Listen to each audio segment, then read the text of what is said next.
حضور کی کوئی بہن نہیں تھی، لیکن جب آپ سیدہ حلیمہ سعدیہ کے پاس گئے تو وہاں حضور کی ایک رضائی بہن کا ذکر بھی آتا ہے جو آپ کو لوریاں دیتی تھیں۔ ان کا نام سیدہ شیمہ تھا۔ شام کے وقت جب خواتین کھانا پکانے میں مصروف ہو جاتے تو بہنیں اپنے بھائی اٹھا کر باہر لے جاتے، اور ہر بہن کا خیال یہ ہوتا کہ میرے بھائی زمانے میں سب سے زیادہ خوبصورت ہے۔ بنو سعد کے محلے میں بچیاں اپنے بھائی اٹھاتے، ایک کہتی میرے بھائی جیسا کوئی نہیں، اور دوسری کہتی میرے بھائی جیسا کوئی نہیں۔ اتنے میں سیدہ شیمہ اپنا بھائی سیدنا محمد اٹھا کے لے آتے اور دور سے کہتی میرا بھائی بھی آ گیا ہے، تو سب کے سر جھک جاتے اور سب کہتے نہیں نہیں، تیرے بھائی کا مقابلہ کوئی نہیں کر سکتا، ہم تو آپس کی بات کر رہے ہیں۔ سیدہ شیمہ حضور کو اپنی گود میں لے کے سمیٹتے اور پھر جھومتے، اور پھر وہ لوری دیتے، اور لوری کے الفاظ بھی لکھ دیے ہیں جن کا ترجمہ ہے: اے ہمارے رب، میرے بھائی محمد کو سلامت رکھنا، آج یہ پالنے میں بچوں کا سردار ہے، کل وہ جوانوں کا بھی سردار ہوگا۔ اور پھر جھوم جاتے ہیں۔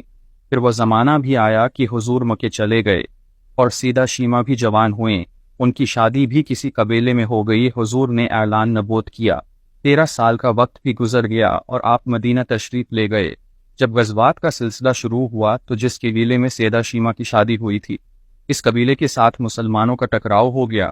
اللہ رب العزت نے مسلمانوں کو فتح عطا کر دی، تو اس قبیلے کے چند لوگ صحابہ کرام کے ہاتھوں گرفتار ہو کر قید کر دیے گئے۔ تب وہ لوگ اپنے قیدیوں کو چھڑانے کے لیے فدیہ جمع کرنے لگے۔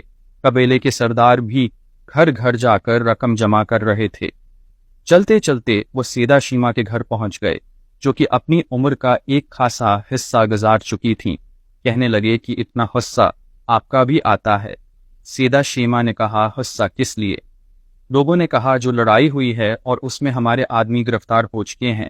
باتیں کرتے کرتے کسی کے لبوں پر محمد کا نام بھی آ گیا، تو سیدہ شیمہ سن کر کہنے لگی، اچھا تو کیا انہوں نے تمہارے لوگ پکڑے ہیں؟ کہا ہاں۔ سیدہ شیمہ نے کہا، تم رقم اکٹھی کرنا چھوڑ دو، مجھے ساتھ لے چلو۔ سردار نے کہا، آپ کو ساتھ لے چلیں۔ سیدہ شیمہ کہنے لگی، ہاں تم نہیں جانتے، وہ میرا بھائی لگتا ہے۔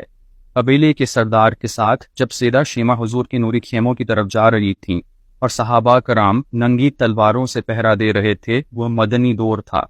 سیدہ شیمہ قوم کے سرداروں کے ساتھ جب آگے بڑھنے لگیں تو صحابہ نے تلواریں سونتے اور پکارا، او دیہاتی عورت رکھ جا، دیکھتی نہیں آگے، وہ چائے رسول ہے، آگے بغیر اذن کے جبریل بھی نہیں جا سکتے، تم کون ہو؟ سیدہ شیمہ نے جواب میں جو الفاظ کہے ان کا اردو ترجمہ یہ ہے، میری راہیں چھوڑ دو، تم جانتے نہیں میں تمہارے نبی کی بہن لگتی ہوں۔ تلواریں جھک گئیں، آنکھوں پر پلکوں کی چلمنیں آ گئیں، راستہ چھوڑ دیا گیا۔ سیدہ شیمہ حضور کے خیمہ نوری میں داخل ہو گئیں تو حضور نے دیکھا اور پہچان گئے، پورا اٹھ کھڑے ہوئے، فرمایا بہن کیسے آنا ہوا؟ کہا، آپ کے لوگوں نے ہمارے کچھ بندے پکڑ لیے ہیں، ان کو چھڑانے آئی ہوں۔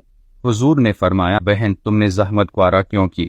پیغام بھیج دیتے، میں چھوڑ دیتا، لیکن تم آ گئیں، اچھا ہوا ملاقات ہو گئی۔